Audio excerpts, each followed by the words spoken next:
Welcome, everybody, to the Ragtown Park Commission meeting of March 19th, 2024. Please rise and join me for the Pledge of Allegiance.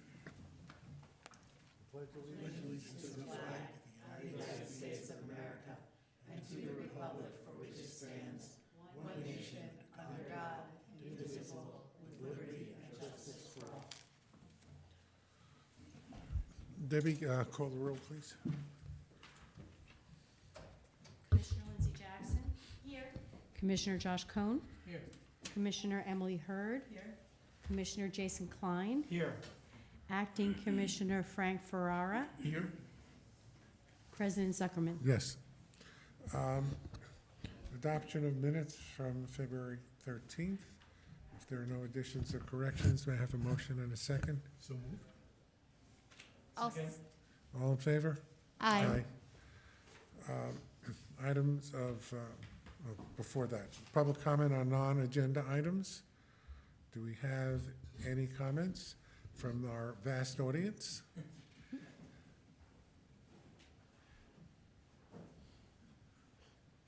Anybody on Facebook?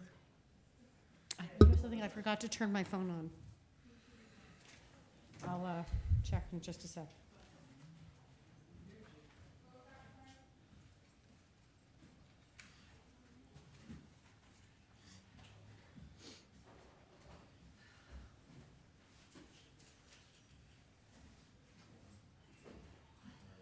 Well, come back to it.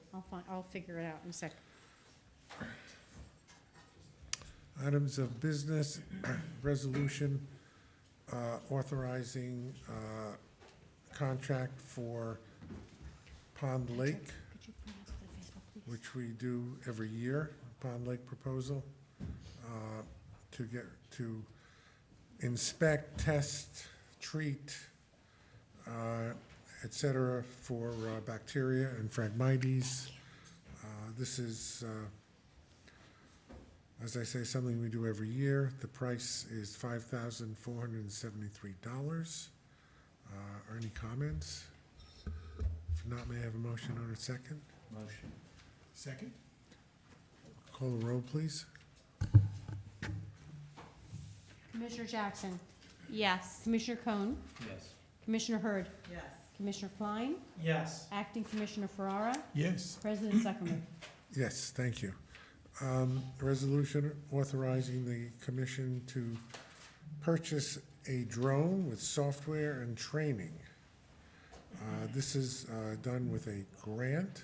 Debbie, do you want to just say what this is about?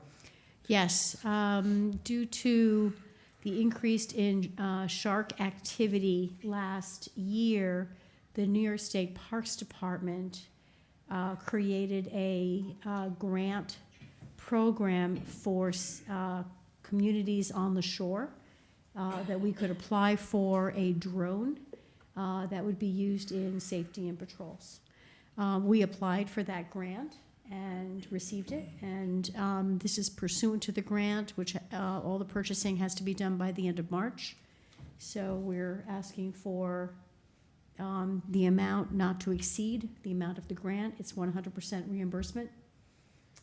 Russell Gold has thoroughly researched drones, has made his selection that meets the standards set out by the grant, and we're proceeding through with the acquisition of training and software and the unit itself. Russ, any comment from you? Mr. Researcher?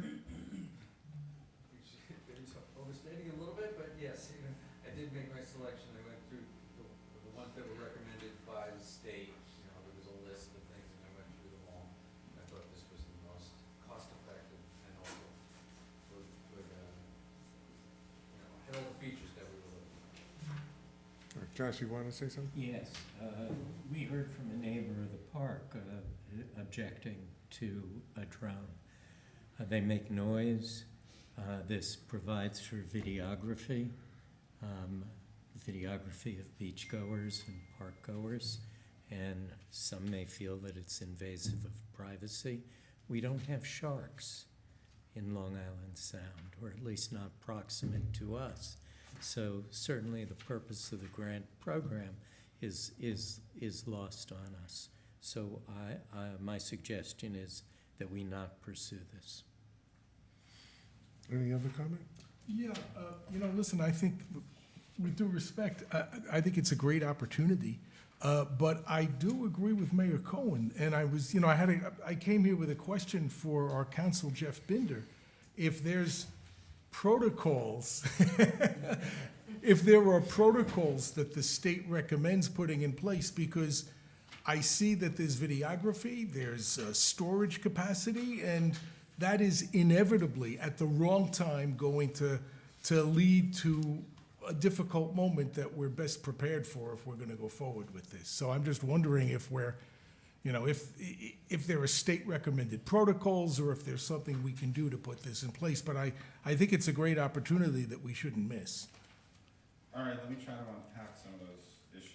Number one, if we're going to be flying a drone, the person who's flying the drone has to be certified under, there's a federal drone operating part of the CFR, Code of Federal Regulations, which sets out basic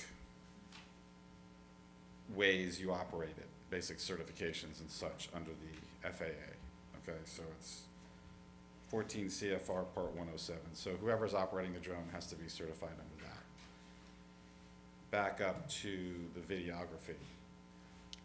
There is a government-operated drones, based on my research, the film and videography that is taken from them needs to be preserved anywhere between, and this is a huge time frame, anywhere between 120 days and 5 years. Okay, so there was not really a clear guidance on that, other than you have to preserve that video. Now, the thorniest question of them all is the privacy question. For those of you lawyers up on the dais there, you know this notion of expectation of privacy. So that's the standard. Is there an expectation of privacy in the park? In public parks, there's usually not an expectation of privacy. Therefore, videography and film footage in a park for security purposes or public safety purposes or government purposes, I don't think we're going to run afoul of that. If the drone goes over someone's private home and videos that, we may have issues. I don't know if I got all of your questions answered, but I just put in a non-legal thought. It's intrusive. It buzzes. We've got houses around the park. We have water's edge right adjacent to the water. Do we need this? It's a $9,000 spend. I'm not sure really what it's for. It's not for sharks. Well, my view is, number one, you talk about the noise. I've seen drones, I've heard drones. I don't think they're that noisy. And it's going to be mostly over the beach and over the water, somewhat perhaps over the park. We have security cameras, which I have always felt to be inadequate for the park. This adds to that. It's a safety factor. The fact that we don't often have sharks doesn't mean that we're not going to. And if a shark alert does go out for the Sound Shore, we'll have the drones available. We have people in the water who sometimes go out. I know the open water swim people go out. You can have the drone above that as a safety factor to alert one of the lifeguards either on the boat or on the shore who might need to perform a rescue. You can have the drone above it. We've had water incidents, am I correct, Russ, where the lifeguards have had to go into the water. And this is something that will be looked at. And not to mention, say intrusive.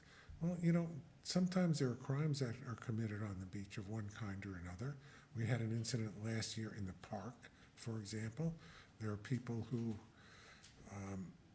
may want to do illegal activities in the park, and if they know that there's a drone possibly overhead, that may deter them So for all of those reasons, I think that a drone is warranted.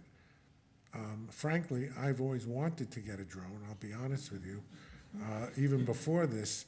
And the fact that we have it fully funded by a grant makes it economically very reasonable. We get you one for your I birthday. know. You I know have it's not one. a personal I have toy, one, right? you can have it. I have no intention of operating it, I'm talking about safety. To me, sorry, go ahead. I just have a couple of questions because I know that the technology for drones has improved significantly over time. Do we know how loud? Is there a standard for the noise created by the drone? I don't know if there's a standard, but I'm pretty sure in the specs of this device, it'll tell you what the noise. The noise decibel level output that- is? Decibel output, right. That would be something I think we should. Well, it And then the- certainly can't exist, it can't surpass whatever noise level the city of Rye noise ordinance. There's no way it could. And the other question would be, who do we intend to have operating the drone? Would it be the lifeguards that are operating it? I mean, Not me. no. Let Debbie answer that question.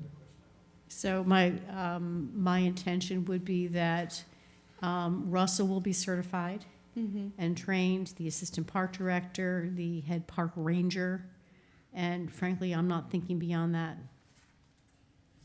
Just wanted to add one A more limited, thing to a limited Yes. number of responsible individuals. Just want to add one more thing to the legal analysis. I looked at the City of Rye code because I Googled drones in City of Rye. Years ago, there was a discussion on the city council about regulating drones. I was on. Oh, were you? Nothing came of it, so there's no city ordinance. Like, if there were, I guess you would have said something there. In addition to the county, I looked at the county code. The only thing that the county regulates is flying drones over the correctional facility in Ohio. And I would also ask, because I know it's used as a law enforcement tool, I would assume the City of Rye Police Department has a drone. You should have it. Hmm? You should have it. Well, I was gonna say, in the county, County PD definitely has drones. and, yeah, they do, in county parks, anyone, private entities flying the drones, we require permits. Honestly, my only concern personally is that people will think they can fly their own drones Yeah. if they see this. That's really my only concern. I think it could, it could be very useful. I mean, if someone goes missing, let's say, this could be very useful in having an extra tool. If there's a kid that's missing, somebody's kid's missing, you have you have the You have an drone, extra tool. which is a lot faster than running around on the beach. And I- that happens with considerable frequency in the summer months. I guess I have a few concerns about it. One is the sound. Actually, I was just walking to the off-leash hours at Rytown Park over the weekend, last weekend. Somebody was flying a drone, and it was like the loudest bee you've ever heard. My son, who's really big into aviation, could not spot it. But it was in the vicinity, and it was incredibly distracting. So nobody that's committing a crime is gonna not hear this drone and continue committing their crime to the extent that we're able to identify, anything. I think that sort of idea, this security thing, is always thrown out there as some reason that we should do all these crazy things. And I think I don't think it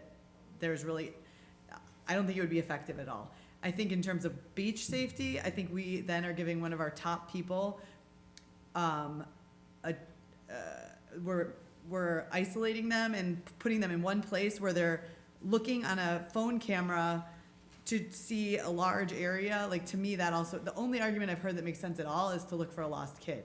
The other thing about drones is that the conditions have to be very good in order to fly them. You cannot have a windy day, especially if you're flying this over the water, and be using your drone, or it's gonna be in the middle of the Long Island Sound very quickly. So, if we want this for a lost kid case, the couple, for the 10 times it happens over the summer, I don't want this to be something that's used on a regular basis. I don't want it flying over the open water people.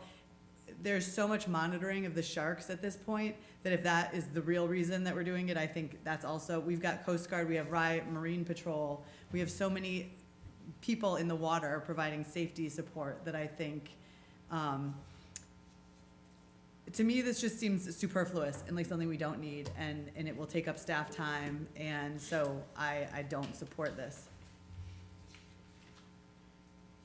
Not to mention the fact that we've had one neighbor complain about it already. Do we know what the final cost is for the drone The drone, that was selected? correct, the drone selected was a hair under $5,000. Okay.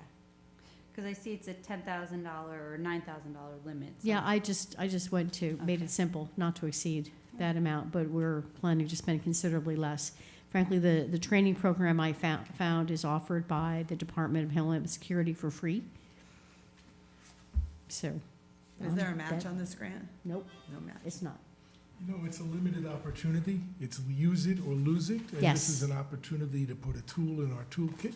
Yes. And I just don't see the reason not to do it. They're giving it to us, and I agree with the chairman that at the very least, it can help improve security in the park. And if we find that it doesn't work for some reason, if it's, you know, if it does take up too much staff time, or it's not useful for the purpose intended, then we can probably, you know, I'm not gonna say throw it in the wastebasket, but probably offer it to somebody else. Assuming that there's something about that in the contract. Rice City PD. Like Rice City PD. I would imagine that there's something in the state contract, I mean, that you'd have to keep it for a certain amount Yeah. of time. Yeah, but I'm sure that we're not gonna make a decision for a couple of years as to Yeah, how, you know, how good it is. yeah, I mean, again, my personal opinion also is it's free. Right.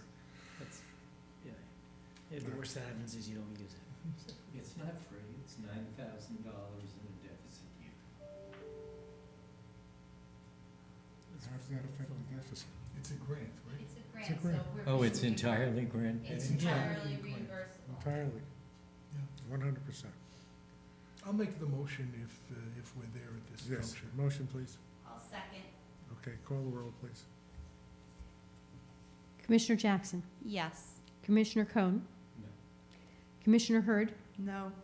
Commissioner Klein, Yes.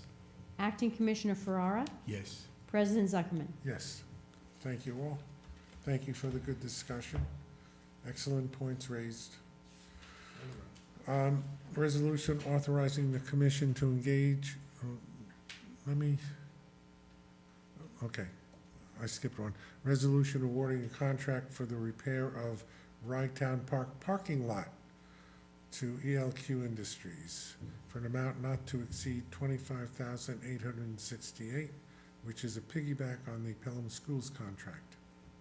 Debbie, just Yeah, briefly. this, I actually conferred with Rye City Manager Greg Usry and Head of DPW Ryan Coyne, and your engineer, correct? That's his title.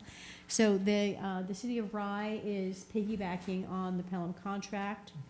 Our engineer, James Natarelli, walked the parking lot with Park Director Russell Gold and Victor Federico. They all agreed on the potholes that absolutely needed to be addressed.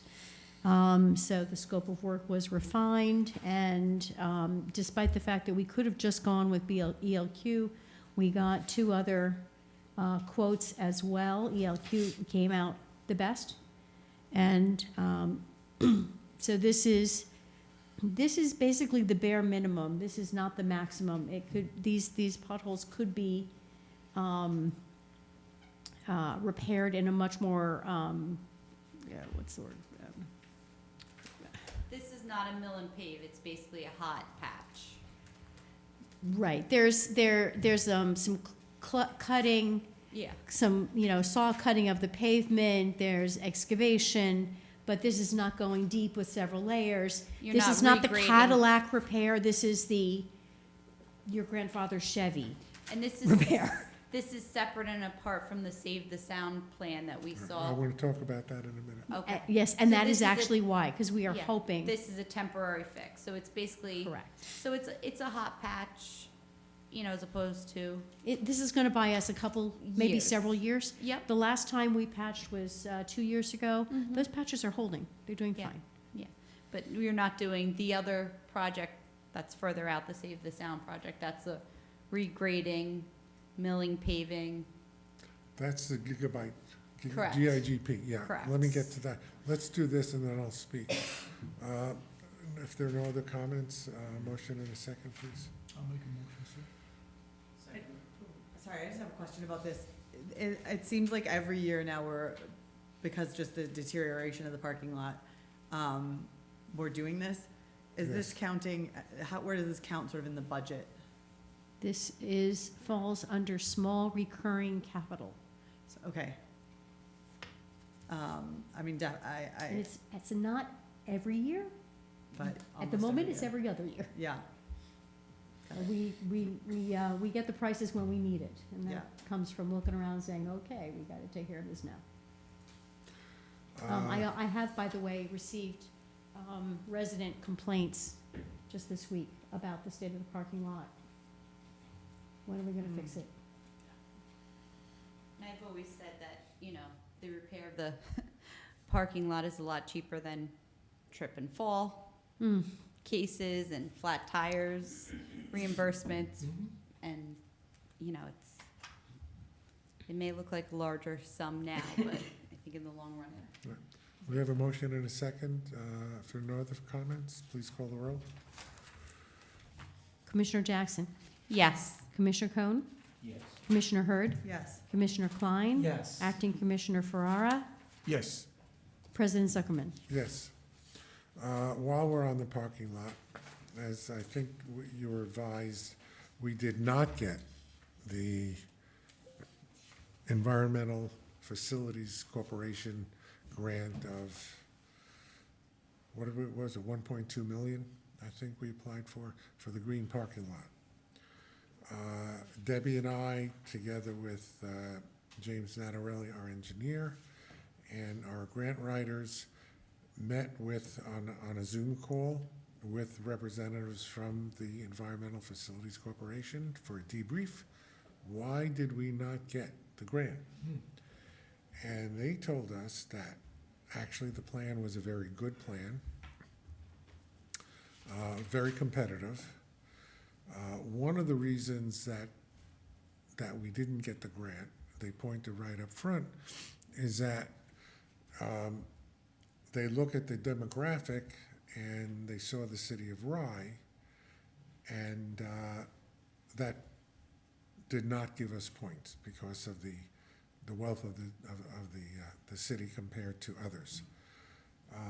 We pointed out that the park users were also from what they call justice communities, such as Portchester. We have park users from Yonkers. And they said that if we emphasize that, we will have a much better chance of getting the grant next time. In addition, they are changing their standards as to what they're looking for. And the way we presented the project from an engineering standpoint, when the grant comes out again in a couple of months, the methodology we used will gain more points than it did in this go-round.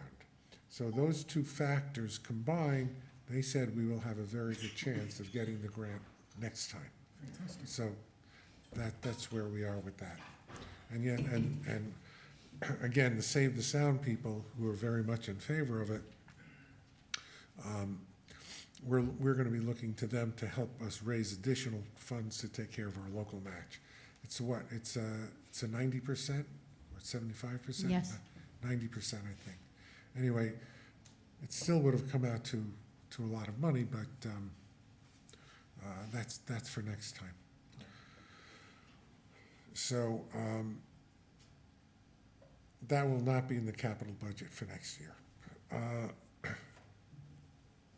Our next item is an unfortunate one, as they say. Unfortunately unfortunate. Resolution authorizing the commission to engage the services of Macri Consulting engineering firm. This has to do with the restaurant. Debbie sent out a memo earlier to the commission regarding the status of the deck on the restaurant structure, which is owned by the town and city of Rye Town Park Commission. And there is serious concern about its safety. So I've been out there personally with Debbie several times, with Vic and Russ, with Gary Gianfrancisco, our architect, on more than one occasion, and we were with Macri, the engineer, on Monday, correct, Debbie? Monday? Correct. Do we have any photos? There's one in your memo. My memo? Yeah, I sent it around on Monday. I saw the memo, I didn't see the photo. It was part of the memo. Maybe we could pull it up on the screen. I don't know if I can pull anything up on the screen. Let me see. You know, so, I know that, just to refresh my memory, I was under the impression there was something going on at Barley that related to, like, the concession area underneath the deck, Water, water. that's a different problem. That's a different problem. Okay, so at Barley, we have this is the dining, oh, wow. Yes, Yeah, that's a good word for it. it's That's- alarming. Yeah. For those, If you look, Josh, if you look, I know the people can't see me. Sorry, This is all down now. All of this, the steel, Is is that- all rusted. is that wood under there, or is that steel? It's all Mm. rusted. The question is, can we, I'm sorry, I didn't mean to interrupt. Yeah, no, I guess, so my question, sorry, just to clarify, so we have the water issue, do we have any update on that? No, there are a couple of things that's something else that has to be addressed. The first thing that needs to be addressed, which this consulting contract does for,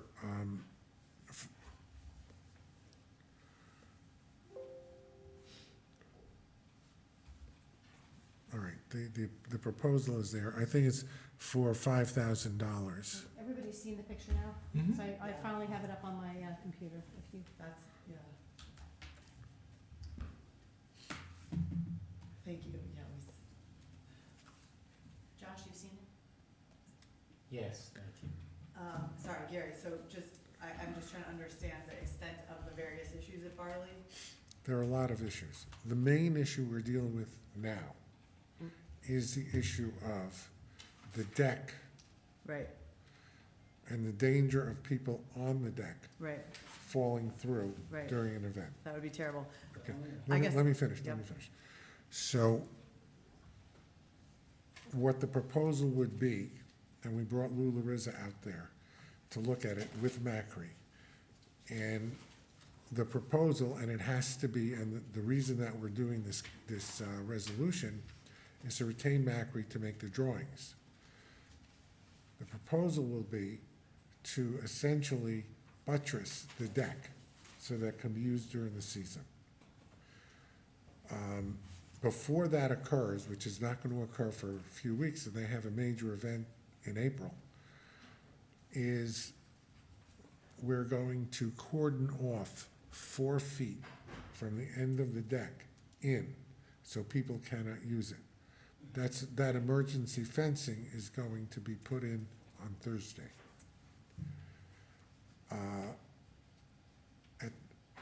And this should take a couple of weeks to get plans, and then we'll issue an emergency contract to do the work. This is not gonna be permanent work.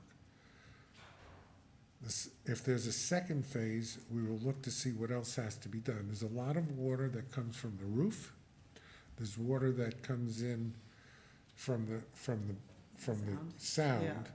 One of the solutions to that, according to Gary Gianfrancisco, is to replace the door that's there with a flood door Oh, okay, to prevent the water from going in. Because I'm assuming this, it would be salt water, right? From the Correct. beach, and that's corrosive. Yeah. Yes, and that is exactly, according to Macri, the reason that these beams are deteriorated is because of the salt water over the years Right. has deteriorated them. So there is a substantial possibility that the deck will need to be entirely ripped up, the beams replaced, I would think so. et cetera. What we're concerned with now is keeping the Barley Beach House open for the season in a safe condition. What the commission will do in the future is another decision that will have to be made based on the engineering that comes forward at that point. So, just so I understand, and so, well, I guess there's so many engineers that we talk about. Lou Larizza, Macri, Natarelli. So this is, Macri is just one of several. When we talk about the parks architect or the parks engineer, these are people we have on retainer? Natarelli's on retainer. No, we don't pay him every month, we just No. pay We pay his a, hours. Per, yeah, when he's called on. okay, Macri is a structural engineer. This Got it. is what he does. okay. So He it's was the structural. one who supervised, for example, he worked with us on the seawall. Yeah, I remember his And- name. Yeah. And, you know, he's very well respected in the industry. And this is basically, Gary, Mr. Macri worked on the ramps, but On the not ramp? on the seawall. I'm pardon, not, okay, So I misspoke. here- The ramps, not the seawall. I see two contracts here. From Macri at page 144. Well, I don't know. Looks like one, and then page 148. No, is there's only, another there's letter. I only, think it's just a duplicate, That's- actually. Yeah, Is it? yeah, the initial PDF contains everything, and then things are broken out.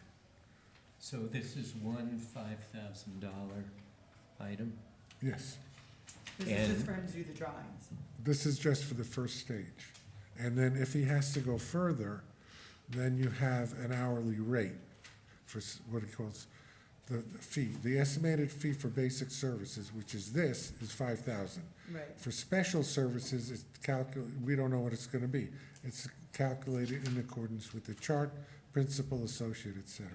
Well, will So- that come back to us, Gary? And we don't know. I don't want to essentially approve a blank contract. Actually, in the approval, or in the resolution, it says an amount not to exceed 5,000. Right. So I guess We're we're assuming, we're only approving 5,000. This, if we go further, we don't have to go further. We could say we're not gonna do it, or do something else. This is essentially, this is for an amount not to exceed $5,000 for the initial work to make sure that the deck is safe for the season. That's what this is for. And then anything past that would come back to us Yes. with an estimate. Yes, absolutely. Let me just His, ask, his proposal says exactly that, by the way. Okay. let me just ask, kind of moving forward, because I saw the pictures. And my first thought is liability. God forbid it were to collapse. Moving forward, and I guess this is more of a legal question. We have a 25-year lease with Bailey, No. Barley's Beach House? no, 10. No, right? it's It's- 10, 5 and it's- 5. 5 and 5, okay, so it's a 10-year lease. No, it's 10 years and then 5 and 5. And then- It's 10 and Okay. 5 and 5. 10, I 5 and remember, 5. Yeah. Okay, and I'm assuming the square footage of the deck is included in the lease? I'd have to review that, I'm not sure. Yeah, well, What are you thinking, that you could move them onto the beach? No, I'm just concerned that if we don't fix it, if we're in breach of our lease. we may be. We may have to give a concession if we don't if we don't do this. We plan to do this work, this part of it. What more has to be done, I don't know. Because if the engineer determines, for example, that the structure is, after all, unsafe, then we have to look and see what the result of that would be. I don't know the answer to that. Well, and the complicated, this is not just the deck, right? It's also the roof of the concession. That's a separate. The overhang, No. the overhang. I mean, well, where's that picture? I mean, there's a concession underneath. Correct, Yeah. yes, sorry. And that's the deck, is the Yeah, ceiling. I mean, that's not being affected. I mean, it's going to be used. So you're saying this is just really, it's just an issue of the edge? Basically, what the plan is, until we get drawings, what the plan is, if you look, and I'm sorry we don't have the thing up there. If you look at the picture itself, there are stone piers that go around, Right. 5 or 6 of them. Yep. Okay? In front of each of those piers will be placed another pier with a, I don't know, would it, Something to support the structure So above. every time there's a column, there's a column here, there'll be a here. supporting. There will be a vertical structure here, and then a steel part outcropping, might be in an arch form or whatever, so that it will support the deck all the way around. And we even went to say that, here, let me So show I it guess to my question is, we're not worried about the deck collapsing in the middle of the deck, we're No, really just concerned about. it's only the outside. That overhang. 4 to 5, okay. Right. I'm sorry. Debbie, you wanna take this back, to see what I mean? Over here, over here. So, Sorry, yeah. You wanna move over? so that's the plan is to have that, the engineering done, the oh, you're leaving, Yeah, sorry, I teach a religion class at 7 o'clock and I have to be there. okay, thank you, Emily. Thank you. So, the plan is to shore up the deck. What happens in the future, we're gonna have to decide what our legal liabilities and what our legal rights are, what their rights and liabilities are. Look, we're partners with them. They do a great job for the beach. We love having them. But obviously, the structure has to remain safe. So that's what we're trying to do. What happens after after the season is over, we have a couple of months to look into it as a commission and to work with the concessionaire and come up with a plan of some kind. All right? They're so integral to the success of the park at this They're point. part of the park. That I think that we really have to do what, at this late date, what we have to get them into service. But I think this just speaks to the ongoing need to, have regular inspections and preventative maintenance, which is, when you're an elected official, it's always easy to kick the can down the road on costs that people don't see the value in, the surface value in, but it's really important because otherwise you end up with multiple issues like this. Well, I mean, this, before we get to the vote, the problem is that there are two problems. One, and they both have to deal with water. One is the water because it's on the beach and it's seawater. The other is the water that comes from the rain and goes down the downspouts. The downspouts are leading into virtually nothing. They just, yes, Jason, they just end and the water goes on the deck and seeps in. So there's a water problem underneath the main part as well. How serious that is, we do not know. So that's the next stage. So with that, may I, unless there are other questions, may I have a motion and a second? I'll give you a motion, Mr. President. You got. Second. Okay, Debbie, please call the roll. Commissioner Jackson, Yes. Commissioner Cohn, Yes. Commissioner Hurd, Yes. Commissioner Klein, I think that was a question, yes. She's praying. That's a she yes gets vote. Acting Commissioner Ferrara, there. Yes. President Zuckerman. Yes. Next resolution is a contract to re-roof the pavilions at Rytown Park, both pavilions. And the low bidder was Alden Bailey. And unfortunately, as with the next resolution, we have a $250,000 grant that was accomplished through the offices of Assemblyman Otis through the SAM program. The low bidder was $488,000, and the high bidder was almost 1.5 million. So there's quite a spread. It is recommended, the architect recommends Alden Bailey as very highly qualified, and apparently the roof manufacturer is familiar with them, so this is the correct choice. On this one, I have spoken with the architect and he's spoken with the contractor, and I've also spoken with Assemblyman Otis. I would like to enter into this contract for an amount not to exceed the low bid.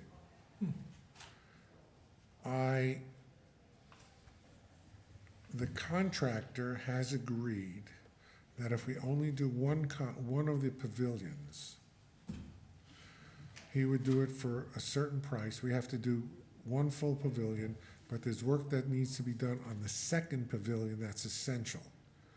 And the price for that, I believe, would be $295,000, which is a lot less than $488,000. The reason I spoke to Assemblyman Otis is that the Dormitory Authority, which monitors the program, administers the program, has found that a lot of the grants issued, the amounts of the bid exceeded the prior estimates, so they're not unfamiliar with this. Assemblyman Otis spoke to the Ways and Means Committee's people, and what I would propose to do, if it is permitted, and I don't know if it's permitted yet, would be to go out for another grant application for the second pavilion next year. It will be a year before we get it, if we get it. But meanwhile, we could do the first pavilion and hopefully save money if we can get it. But I would like to approve the full amount at this point with the understanding that we will try to get a second grant to do that.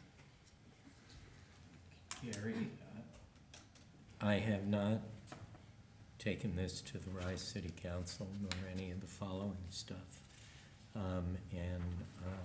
I would ask that all of this be deferred so that I can do that. Otherwise, I can't vote on it. Look, you made a presentation to the Rice City Council, and we knew what grant values were, we knew what estimates were, we understood that estimates might exceed, but the estimates have doubled the cost. That's what's been happening. I understand that's what's been Josh, happening, Josh, but from a Josh, financial control Josh, let me perspective- finish. Because this is not as essential as the next one. I will agree to put the consideration of this resolution off till next month. I cannot do that with the second one, because we risk not opening the beach. With respect to, I appreciate that with respect to the first. With respect to the second, there was an alternative that I asked you to try to pursue, and you were simply negative with respect to it. I'd like to bring it up, and that is, we were doing the tunnel bathrooms because we recognized that we were going to do the bathhouse interior eventually, but that the cost was very high. We didn't have a grant yet to take us at least part way. And to fix the access from the beach into those bathrooms required repairing the internal staircase, which would have cost us $100,000 just for the stairs. So now we're we heard from the health department last year that they were not happy with the bathhouse interior bathroom, but the reason that was cited last year was because it did not have hot water. And apparently they said, well, go ahead, we can get another year out of it, but you're going to do the tunnel bathrooms, right? And we thought we would be doing the tunnel bathrooms. Now we're in a situation where the price of the tunnel bathrooms has doubled. We have a grant for the tunnel bathrooms. My question was, can we talk to Otis, Albany? Can we get that money applied to fix the tunnel staircase, approximately $100,000, perhaps more now, and save the rest of that money, apply some of it to fixing the hot water situation in the bathhouse interior, and apply any remainder to the bathhouse interior, because we're going to be underwater on that one too. We have about a $500,000 grant pending, and we have $500,000 from the county, right, for something Yeah. pending, and then we have I'll bring that up in a minute. and then we have an all-in cost that I'm not sure what the price is today, but it certainly exceeds that grant. So may I finish? So my proposition is, let's see if we can not have so many bathrooms, but have a high-quality bathhouse interior bathroom with good access from the beach, as access from the beach formerly was. And let's not bust the bank on the tunnel bathroom now. Let's see if the health department will give us another year.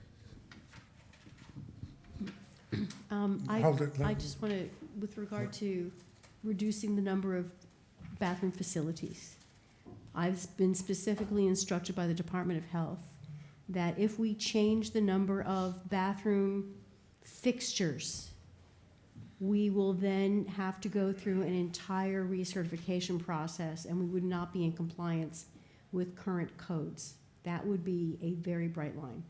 I'm not talking about changing a number of fixtures. Oh, I'm sorry, I thought you just said reduce the number of bathrooms. And at the end of the day, not have both $500,000 worth of...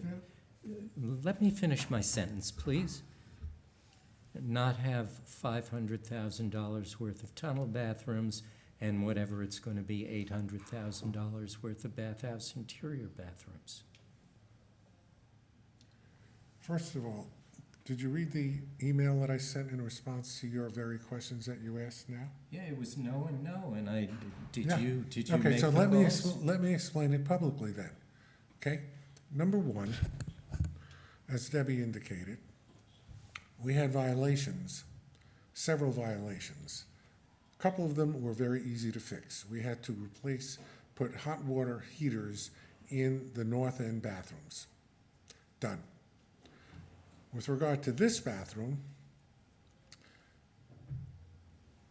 the reason that we're doing the tunnel beach level bathrooms is the original thought was to replace the staircase at a cost of a minimum of $100,000, and to fix the bathroom, because not only was there not hot water, which is easy enough to fix, but we have the doors are falling down. The violation also says it has to be repainted. And if we would do this work, the question is, would we be able to have a bathroom that is certified by the Department of Health and even approved by the building department? Because the bathroom itself that we would now be renovating would not be ADA compliant because we don't have any ADA stalls in the bathroom. In addition, we would be putting money into a staircase to a place which the bathroom would now be non-ADA compliant because nobody with a handicap would be able to use the bathroom. It is highly unlikely that if we would ask the state for a grant, that they would give us a grant for a bathroom that's non-accessible, and it probably violates the law when you're gonna do a reconstruction, to not make it a public facility, non-ADA compliant, which is a goal that we've had since the very beginning, to make every facility, at least in the town of Rye, and with which we're affiliated, i.e. Rye Town Park, to be accessible. That's why we did the ramps and the path, why we're doing the main bathhouse.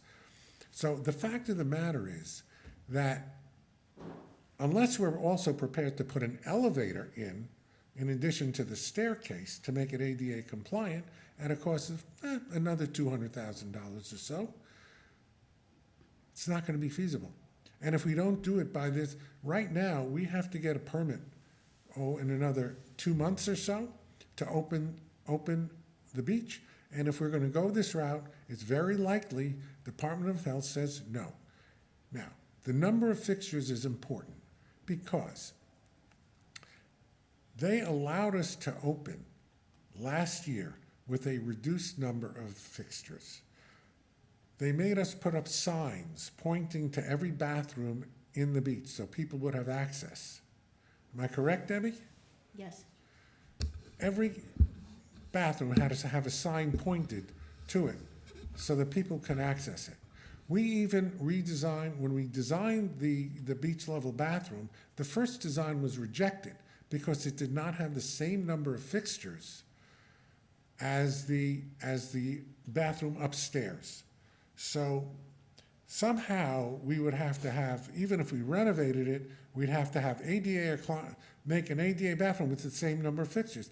The Department of Health looks and counts the fixtures. So, Gary, let me ask you a question or two. Is the bathhouse interior bathroom for $750,000, $800,000, is that going to be an ADA compliant bathroom? yes. Okay. So we're going to have 2 ADA compliant bathrooms. We're going to have one down at the beach tunnel and another one upstairs. My proposal is we see if the Department of Health will give us another year, and whatever waiver they gave us last year, as against our achieving a wonderful bathhouse interior bathroom, but not requiring us to spend more than $500,000 on tunnel level bathrooms that will also be ADA compliant. So we will have this tremendous suite of bathrooms. We'll have $1.3 million, $1.4 million worth of bathrooms when we get to the end of the next 2 or 3 years, and we don't need them. I disagree that we don't need them. First of all, the decrepit bathrooms that we have upstairs now are in fact ADA compliant in some way. They each have one ADA stall. The fact is that if we're going to do the plan that you suggest, we're going to do it without any grant funding, none. So it's going to cost us, probably $200,000 anyway to have a non-accessible bathroom. For virtually the same amount of money, we'll have a tunnel level bathroom that's accessible for all. I just feel very strong. Why do you say no grant funding? Because we're not going to get it, Josh. That's Okay, a question no. I'd like us to ask. Mr. Mayor, in my experience, and we've dealt with many, many, many millions of dollars worth of grants in Portchester. In the state of New York, grants are not easily fungible, and they are administered by a bureaucracy that moves tediously slowly and is always inclined to say no. Furthermore, they don't like the idea of issuing grants that are not applicable to shovel-ready projects. They would rather give the money elsewhere that's going to find immediate use than to see it stick around, so to speak. I hear you. I sympathize with your point of view. Before I became a trustee in the village of Portchester, which I'm not anymore, I served a couple of terms and I stepped down. But before I served, I thought exactly as you did and asked the same kind of questions that you're asking because they are sensible private sector questions. But you really, I've been mayor for 6 years. I understand. These, I understand, but I've come to the knowledge that it just doesn't work that way, especially here in the state of New York. And I think we're pretty much, well, again, there's no preventative maintenance here over the years, and we're pretty much up against the wall, and we're in a use it or lose it situation. I think that we've heard that with respect to the pavilion roofs, there's been what sounded like a productive conversation with Assemblyman Otis, and seemingly a productive avenue with the dormitory authority. My ask here is that we ask. The reason that it could be productive with the pavilion is because we're dealing with 2 pavilions. I'm not sure that we're going to be able to do the second one. That's why it's important to fund the full amount in case we can't, because the second pavilion will, A, cost more than doing one, because the contract, first of all, prices are going to go up. Secondly, they're going to have a whole new bid process. And third, that'll involve new bonding. So I don't know if we're going to be able to do that. I'm willing to hold off on it because I think we have a shot. We have no shot at this, okay? We have a lot of experience with grants. One of the reasons we're able to get grants is because when we apply for a grant, when we get a grant, we do the work immediately. And we just did got a grant up at Crawford Park. It was awarded some time ago. We broke ground on it. And Senator Mayer, who was able to get us that grant, was surprised that we could get into the ground so fast after we signed the contract. Once we sign the contract with the state, it's a month or two, and it's out to bid, and we're in the ground. The fact is that when you can show the granting authority that it's shovel-ready, you do the work, you get the grants. If we don't do this, I guarantee you, first of all, Senator Mayer will look bad. She got us a grant, we're going to turn it back. Okay, because it's not the same project. In order to get a grant, they look at it, they not only, it has to go through the legislature and the dormitory authority. And they look it over with a fine-tooth comb. And if you don't do what you say you're going to do, your chances of getting grants again are diminished. So I know you have your view, and I know you want to talk to the council. And as I say, I'm willing to put off the pavilion roofs. I'm not willing to put this off. May I have a motion and a second, please? So moved. I'll second. Debbie, please call the roll. Commissioner Jackson, Yes. Commissioner Cohn, Abstain. Commissioner Hurd is absent. Commissioner Klein, Yes. Acting Commissioner Ferrara, Yes. President Zuckerman. Yes, thank you. Can I ask a quick question? Sure. This was back to the one that we're putting off. How long do the bids stay good for? Do you know the bids? It'll be good for a couple of months. Okay.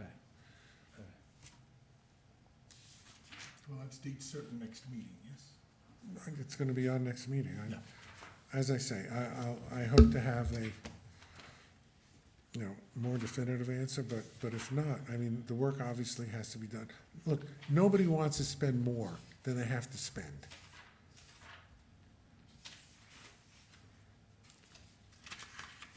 Are you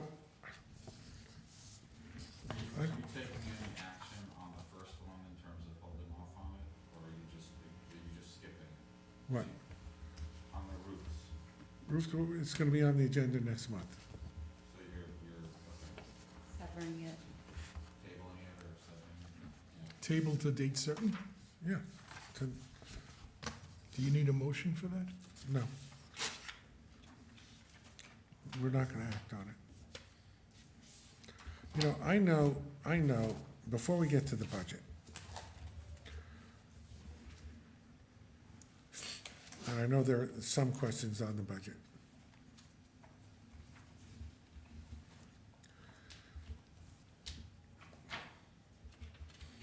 We all, as elected and some appointed officials, and Lindsay, even though you're an appointed official, you were an elected official, and I know that you scrutinize budgets very, very, very carefully, much to my chagrin sometimes.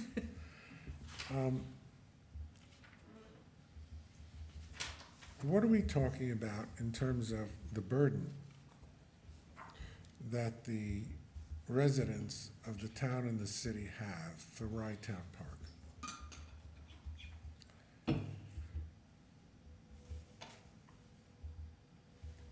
We have an expenditure of what, 1.6 million projected, 1.7 million for the park. What kind of a burden is that on the taxpayers?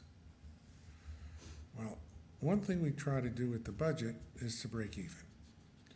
And we break even, we try to minimize our expenditures, keeping in mind that we need to serve the park as best we can, provide the best service to our residents and our non-resident users.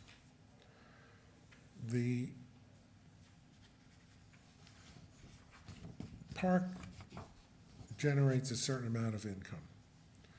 So a lot of it is weather dependent, as we all know. We get income from permit fees, from beach fees, from parking fees, from the concession agreement at the restaurant, renting the pavilions, etc. Does anybody know what the market value is of the town of Rye and city of Rye combined? It's about 20 billion. It is almost 21 billion. I do this for. I had my assessor look up some figures with a market value of almost $21 billion. If we, as a commission, spend $2 million, not 1.6 or so, spend $2 million on the park and received no money from permit fees, beach fees, the restaurant, etc., but simply ask the taxpayers to bear that burden. Does anybody know, by the way, Josh, what is the taxable value, the average home in the city of Rye? 500, 750, No, it's close to 2 million. 2 million. Okay. The average home is 2 billion? Yes. It's a lot of money. It's a lot lower than that in Portchester. The average, okay. If you had a home or any property worth $1 million and the tax and the budget expenditure for the park was $2 million, the cost to that taxpayer with a home of $1 million would be, anybody want to guess? You're the mathematician. $14. No. You want to guess? Gary, I'm really not interested Well, I in the am. discussion. Well, I'm making a point. I'm making a point at And my how point much, is excuse me, we- I'm talking. Gary, Excuse control me, Josh. yourself, please. I'm under control. I'm speaking. The tax on such a home would be 10 cents. 10 cents. So when we are discussing the budget, we need to keep in mind that we're providing a valuable service for the residents of the town of Rye and the city of Rye and those who visit us.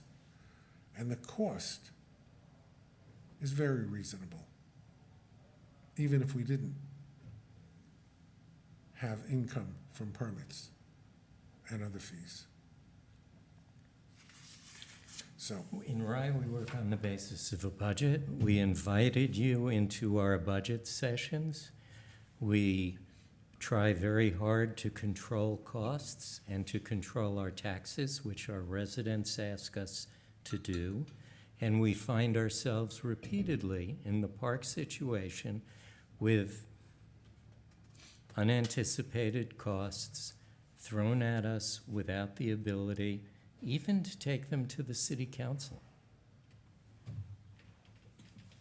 every time that we've had these capital discussions, you've always said, and I've never disputed it, that you need to take it to the city council. This has been on the books. I understand that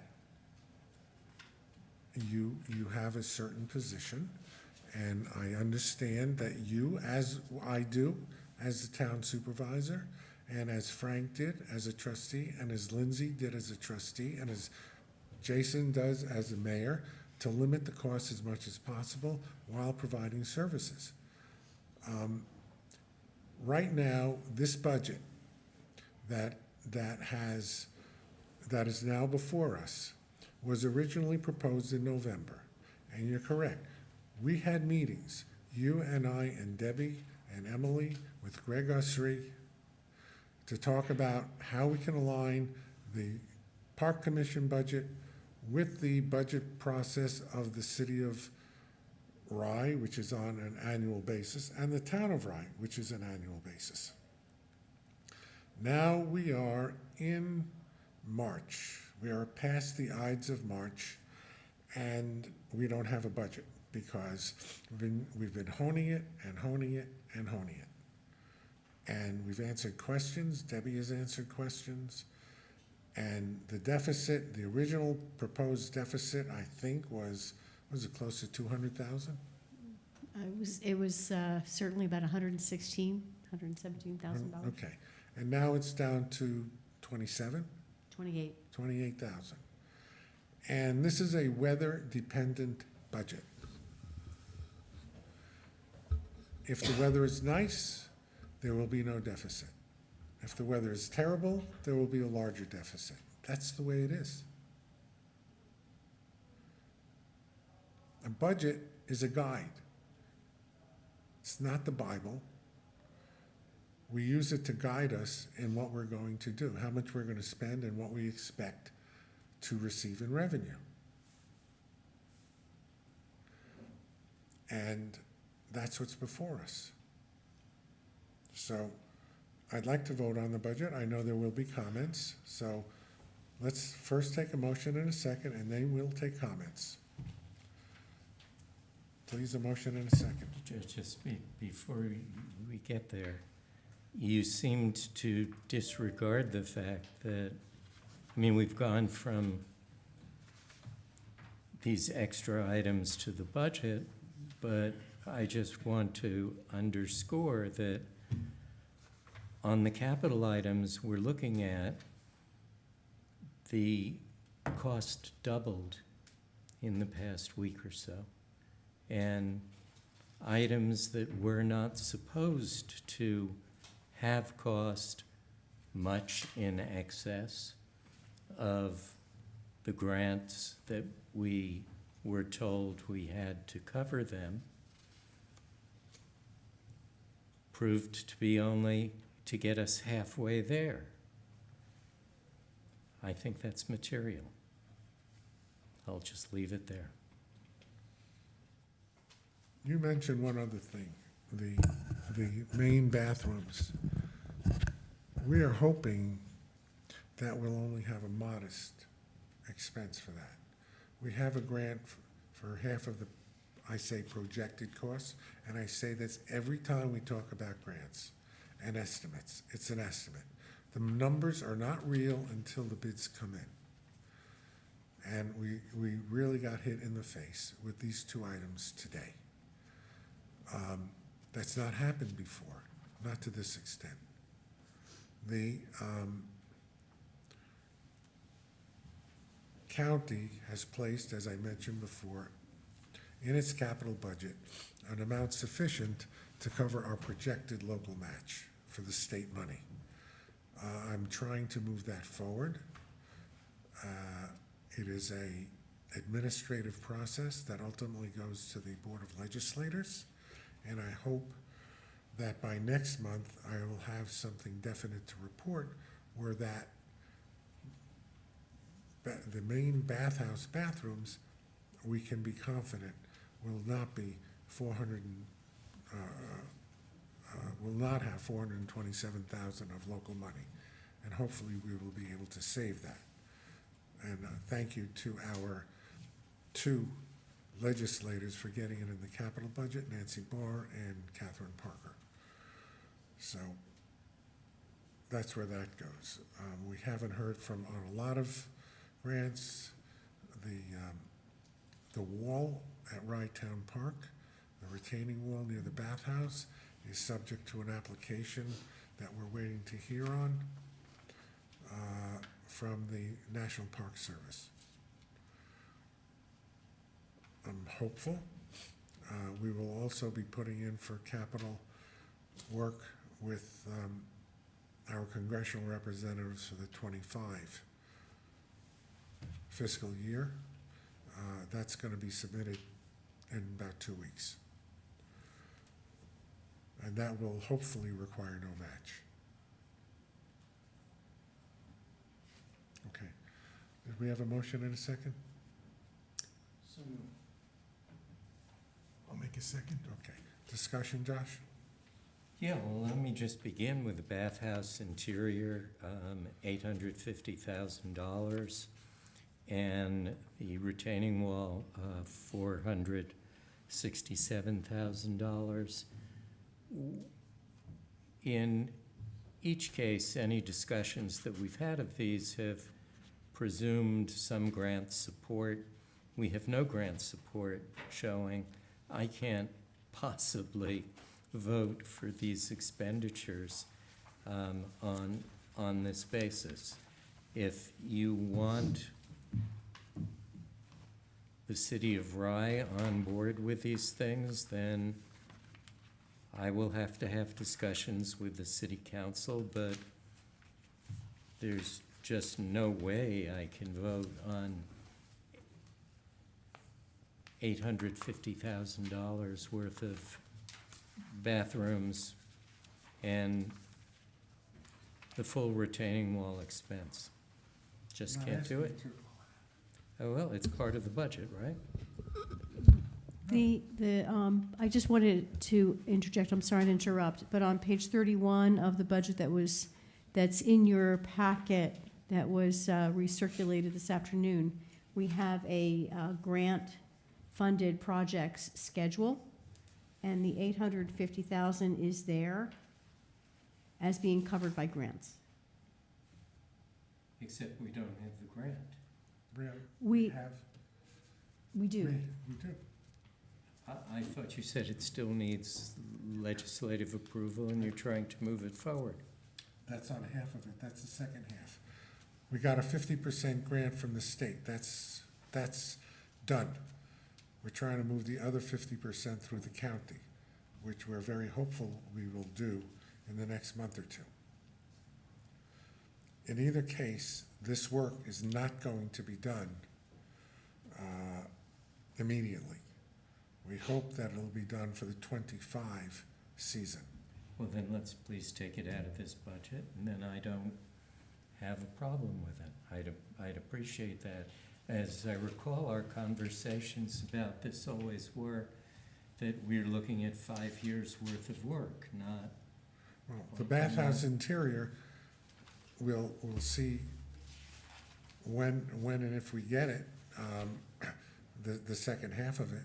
We've been talking about the bathhouse interior for years. talking about it is And- I is submitted to you, to your council, last year, when I appeared before it, the capital plans that we had for the park. That was in it. All of this was in it. There's no surprise here. The only surprise that has happened is the amount of the actual bid for work that was listed in that presentation. There's nothing in this budget that was not listed in the presentation last year before you passed your budget. None of it is a surprise. If there will be a surprise on the bathhouse, it will be if perhaps the bids come out higher than expected, and they may not. I don't recall, Debbie, do you recall in my presentation whether I said that we're gonna get the second half from the county? I don't recall. Certainly, we have the grant from the state for 50%. This is all of public record. There's no surprises. The TAP grant, which we haven't gotten word yet, was in there. The retaining wall was in there. The retaining wall we do not propose to do until we get grants, unless it falls down. And your building inspector may come by and say, you gotta fix it, and without a grant.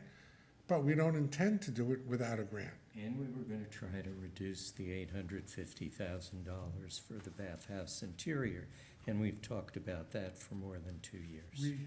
We are planning to do that work with grant money in total. Can I just interject for a second? And this is one of the few times I'll defend Gary.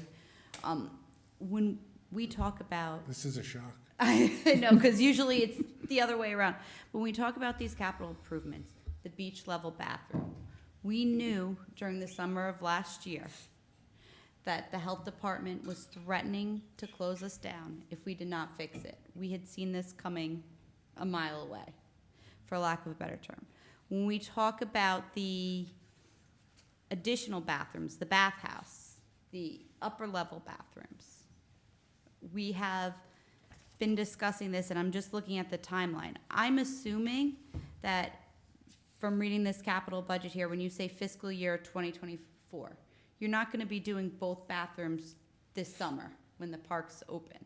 No. So I'm assuming that the construction would begin at the end of the year for the upper level bathrooms? Yes. Oh, certainly the upper level. I mean, So- since the lower level is blocked and not being used, it's Yeah. possible that construction could start sooner. Okay, but the time to pay for that work would not come until fiscal year 2025 for the city, correct? Right. To even out. So there is time to plan. In the best of circumstances, if we got the county grant, and if we could go out to bid over the summer, the best of circumstances would be to start the work after the beach was closed. And they won't be open for the winter as they usually are. We probably have to put porta potties in the winter for the guests that use the beach during that period of time.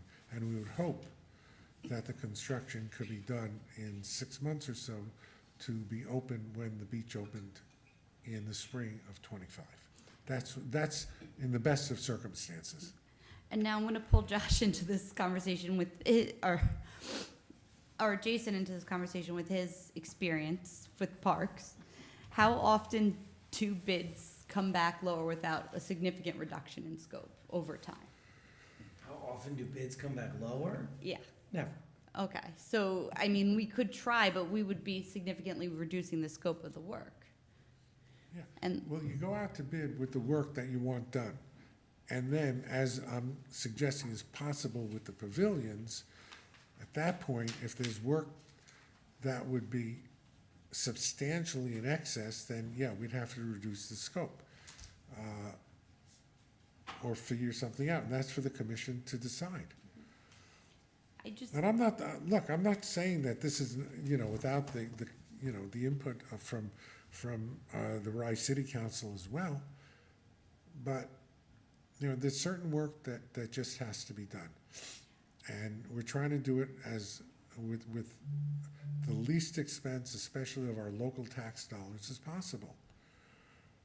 I mean, my concern is, and I've sat here for, I was first elected in 2015, so more than 8 years, and we have discussed the bathhouses, we've discussed the ground level bathrooms, and I've seen over time a significant or an exponential increase in the overall cost of these projects. And as we sit here and we talk year after year, they go up hundreds of thousands of dollars.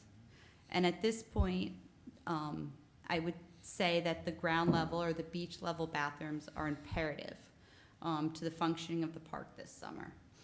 The the accessibility of ground level bathrooms, I think, is key for a Department of Health approval, suitable bathrooms. And as I look at the upper level bathhouse, I see that more of an overall park function throughout the year. That's not used just by beachgoers, where the beach level bathroom is, but that's used by people who walk their dog at the park, people who go in the fall for a stroll, people who use the restaurant or attend the different various events that are hosted by Barley Beach House. So we're, you know, while we are looking at doing 2 separate bathrooms, I think they do serve, to a large extent, 2 separate functions. And that would be my argument. And the other thing I'm just going to reiterate is the importance of the retaining wall. We've seen that happen last summer. It's been deteriorating. Well, it's been deteriorating for hundreds of years, or, you know, at least over 100 years. But this, you know, we had the structural issues with it beginning in the summer, correct? I think this is our second, possibly our third year with those parking spaces out of commission. So it's actually been at least 2 years. Okay, and that's loss in revenue, which if we keep kicking the can down the road for as long as we've been kicking the bathhouses down the road, you know, would be close to, I'm not saying would overcome, but would be a significant amount or a significant portion of what we're looking to spend on renovating, correct?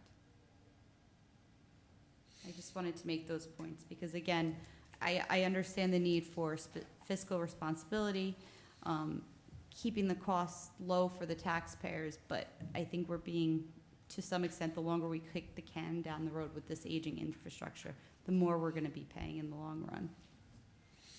All right, thank you. Jason, anything? No, I mean, my only comment would be just on the budget itself. You know, I think we're, you know, at this point, we're into March. We're getting very close to the time when we're getting ready to open and getting everything ready. You know, being an elected official in Rybrook, you know, we rely very heavily on our staff, and I think we do the same here. We rely heavily on the staff to really, that as a board, we have to set the tone of what we're looking for in a budget, but it's really up to the staff to then hone that budget and get it to where they think it needs to be in order to properly run a facility. And you know, I think with this budget we're there. That this is what we're looking to do. We know we're going to run the park. We're not going to shut it down. We're not going to shut down operations for the summer. You know, we'd like to get this as close as possible, obviously, to a balanced budget, and a lot of that is in Mother Nature's hands. That, you know, we really are hoping for some good weather this summer. Hopefully we don't get a rerun of last summer where it rains every weekends and only on weekends for some reason. You know, so with regards to the budget itself, I think the time has come to move forward. In relation to anything else that was mentioned, the capital projects, you know, I think Lindsay has a great point that, you know, the further you push something off, the more expensive it's going to be. And not only just the bids get higher, there's more work that needs to be done at that point. You know, the sooner you get something fixed than done, you know, obviously exterior structures more than interior structures in that sense. You know, My other comment I said earlier, just wondering about the bids and whether they'd still be good if we pushed it off. Those are my only comments. Debbie, can you tell us what the 8.6% admin increase covers? Is that just the guy going from park attendant supervisor to That's assistant director? The assistant park director, that salary came out of the park attendant line entirely. That's why the park attendant line dropped. That's one of the reasons that the park attendant line, salary line dropped by 24%, in addition to shrinking headcount. His salary, the allocation for Wright Town Park is now in the director's line. But The yes, administrative, you're asking about the 8.6. percent for administrative costs. That's office support. So that would be the year-over-year salary increases of the town staff. That would be the fee on the, basically, and the addition, so let me restate, sorry, that would be the year-over-year increase of the town staff, the bookkeeper, the office assistant, my salary, as well as the addition of the administrative intern who has been continuing to work through the year, one morning a week, doing base level grants administration, and she's accepted the full-time offer to become a full-time employee as of July 1st. So her salary would then be full-time at that point and change. And that's included. Yes. So isn't she doing the work, though, that Jenny and Alone did?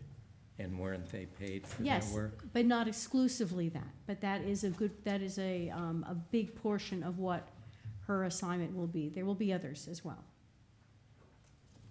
For example, last summer, one of the grants that we had from the CDBG grant was for beach-ready wheelchairs. To deploy the wheelchairs, we needed to have a completely thought-through program. In fact, that was made a priority by this park commission when we announced that we had the grant, and we were considering how to go about not only putting in the beach mats, but also the wheelchairs. So the research of what best practices are, the development of the program, the interviewing stakeholders to develop the waiver, and the sensibilities, training for the park staff on how to handle a request for the beach wheelchair, the online reservation system. That entire program, soup to nuts, was handled by the intern. So things, obviously, that's a one and done. We're good, but those types of assignments will be assigned, as well as she'll be working on procurement as well, writing RFPs, procurement for the beach as well, and backing me up. Okay, I don't think I understand the 8.6% increase. I'm prepared to let that slide since some portion of it I can understand, but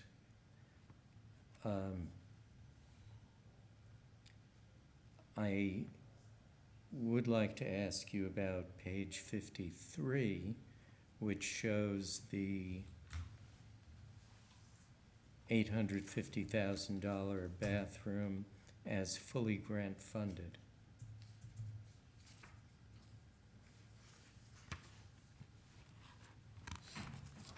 So that's the $850,000 that we've been talking about this evening. But we don't have $850,000 in grant funding. We have a state grant, and we're looking for county money as well. So as I understand it, that $427,000 is in the county budget? It's in the budget. What we are being asked to now is to work through the administration aspect, which we are doing. It still requires the legislative approval, is that right? Requires a legislative approval of a bond issue that they always do when they give these kinds of grants. Probably rolled into another bond when the county goes out for bonding, but it requires a resolution from the legislature. It has the support of the administration, the county executive, the deputy county executive, et cetera. It has the support of our legislators. It's in the capital budget. It's a question of taking the steps to get to a grant contract, which is what the goal is, and which hopefully we will have in a month or two. Don't forget, on any of these projects, any of them, the fact that it's in the budget still requires the awarding of a contract. And any contract that comes, that is to be awarded comes before the commission. Just like the bids that we discussed today. At some point, somebody will bid on the bathroom interior, and it'll come before us. And it may be $850,000, and it may be $900,000, and we have a decision to make. We knew going in that we were going to apply for the grant. We've tried to get a grant to go do all of this several times. We've gotten partial grants. That's how we did, for example, the windows, the exterior, all of those things. We've combined parks through the CFA, CDBG, other grants. You know, it's like a smorgasbord of grants that we've been going after, one after the other, and so far, we've been relatively successful. As I said earlier, we did not get the parking lot grant. We'll go after that again. And we'll, excuse me, hopefully we'll be able to get the complete funding for the bathhouse interior, which is very much needed. And we'll be able to go forward with that for next year. I think, Josh, that will be in the city and town's 2025 budget for whatever it is. And we'll have more definite knowledge at that time. So, with that, can we call the roll on the budget, please?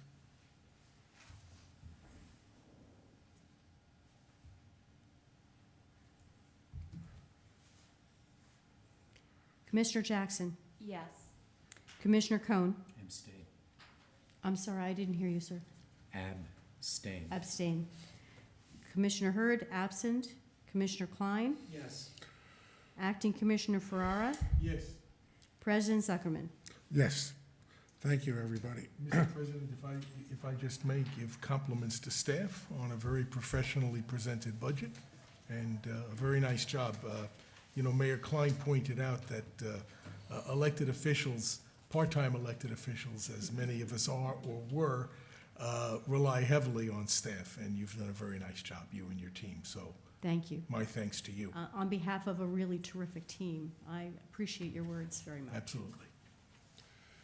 Thank you. Anything? Motion to adjourn? So, So moved. second. All in favor? Aye. Aye. Thank you.